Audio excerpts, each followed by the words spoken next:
萧长坤吃了大亏，此时也是一脸的不情愿。可即便不情愿也没有办法，当事人已经走了，自己就算是想找回场子也已经没了机会。无奈之下，他也只能吃了这个哑巴亏，跟着叶晨和萧初然一起往机场里走。马兰同样是一脸悻悻之色，嘴里一直念叨着他妈的，马奶奶从来就没吃过这种亏。当年我在咱们老小区打开窗户跟整个小区的人对骂，也不落下风，今天竟然被这个王八蛋损了一通，真是气死我了。萧初然知道妈妈的脾气，便劝道，好了吗？本来就是一点小事，不要总记在心里了，别忘了咱们这次是要出去玩的。马兰嘟囔道，刚才我听那一对狗男女说，他们也要去马尔代夫，他们该不会跟咱们同一班飞机吧？叶晨随口说，从金陵飞马尔代夫的直飞航班，不是每天都有的，现在是去热带地区旅游的旺季，所以才每个星期2、4、6个有一班。过完年出国旅游的少了，航班就停了。马兰惊讶地问，那你这意思是，他肯定跟咱同一架飞机了？对，叶晨微笑道，如果他们真的是去马尔代夫，那肯定是跟咱们同一班飞机。萧长坤气恼地骂道，哎呀，真是倒了血霉了，怎么跟这种人坐同一班飞机？马兰则不屑地看了萧长坤一眼，冷笑一声说，你怕什么？就是坐同一班飞机才好呢，刚才的亏可不能白吃，上了飞机，我得把场子找回来。萧初然吓了一跳，赶紧挽着他的胳膊，苦口婆心地劝说道，哎呀妈，你可千万不要冲动，这在飞机上闹事跟地面可不一样，在飞机上一丁点小事儿都会上升到非常严重的程度，而且现在每一班飞机都有安全员，说白了就等于是空中警察，你要是在飞机上闹事，搞不好是要被抓起来的。马兰哼笑道，抓起来就抓起来，你知道你妈有个外号是什么吗？说这话时，马兰想到的又是当年在贝德福特山的风光岁月。贝德福德山鬼见愁这名声即便到了今天，还依旧在贝德福德山惩教所流传着，如雷贯耳，振聋发聩。萧初然对自己这个亲妈是真的无话可说，老妈进监狱已经进出经验来了，国内进，美国也进，也算是见过大风大浪，拿飞机上的安全员吓唬他，他根本就不会往心里去。无奈之下，他也只能在心里暗想，待会一定要盯紧妈妈，一旦她有什么出格的行为，必须及时制止。这是自己第一次跟叶晨一起出国旅游，也很有可能是最后一次，说什么都不能让妈妈的性格把这次旅途给毁了。一家4口进了机场，过完安检和海关，便来到了航司的头等舱休息室。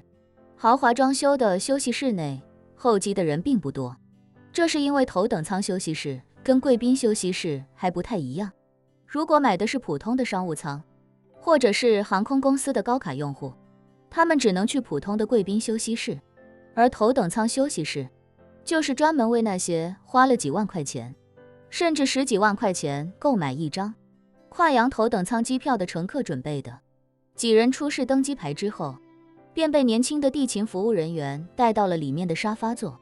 好巧不巧，刚才那中年男人和年轻女人此刻也在里面，此刻正在吃早餐。仇人见面，分外眼红。马兰一看到他俩，撸着袖子就直接迎了过去。那中年男人看到他进来也有些惊讶，因为从金陵直飞马尔代夫首都马累的机票，一张要将近7万块钱。他心里暗忖，妈的，老子这身家的，花了14万买机票都觉得特别肉疼，没想到这老屌丝一家4口竟然都能买得起头等舱机票，看来还是有点实力。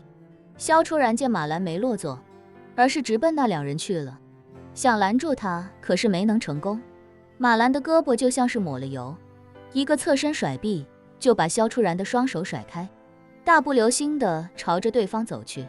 中年男人和自己的老婆正在吃饭，由于头等舱休息室的餐食很好，2人拿了满满一桌，女的正忙着各种角度拍照片，准备发朋友圈。男的眼见马兰过来，立刻警惕地放下筷子，紧盯着马兰，不知他想干什么。马兰走到两人身前时，故意放慢脚步，在距离两人1米多的位置停了下来。这个距离他觉得相对安全，免得万一这男的起来揍他，他躲闪不及。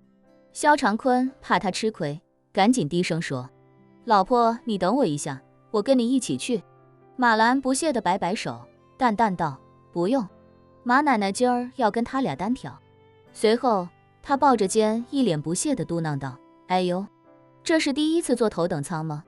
跟他妈没见过东西似的。”俩人拿了一桌子，怎么的？想一顿早饭就把机票钱吃回来啊？中年男人脸上一下就有些挂不住了。他确实没想拿这么多东西，但架不住自己这个新娶的小老婆一个劲儿不停地拿。本来这里边吃的就多，还有一个专门能够点餐的窗口，所以这娘们就拿完面包，拿甜点，拿完甜点拿虾饺，越是早茶里的黄金几样都让他拿了个遍。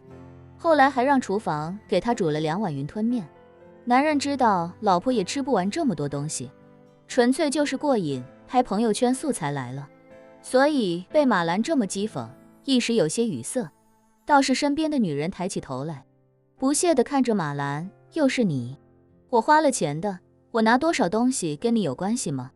马兰撇嘴道：“我知道，你不就是想着拍点照片和视频发到朋友圈里装逼吗？不是我瞧不上你，你坐过几次头等舱？”女人气恼地说：“我坐过几次头等舱，跟你有什么关系？再说了，我老公以前出门都是坐公务机的，这次是没约到公务机，才和你们这些穷人一起坐头等舱的好不好？”哎呦喂！马兰掏出手机，一边翻，一边鄙视地说：“瞧你这牛逼吹的，搞得好像你真坐过公务机似的。就你老公开那个破宾利，他的实力充其量也就能在国内包得起一段便宜的航线。我知道国内有些公务机偶尔飞回头线，短途一趟也就10几万甚至几万就搞定了，但是公务机越洋包机，一次飞行都得100多万起。你老公花得起这份儿钱？”中年男人心里暗想，这臭老太婆怎么懂这么多？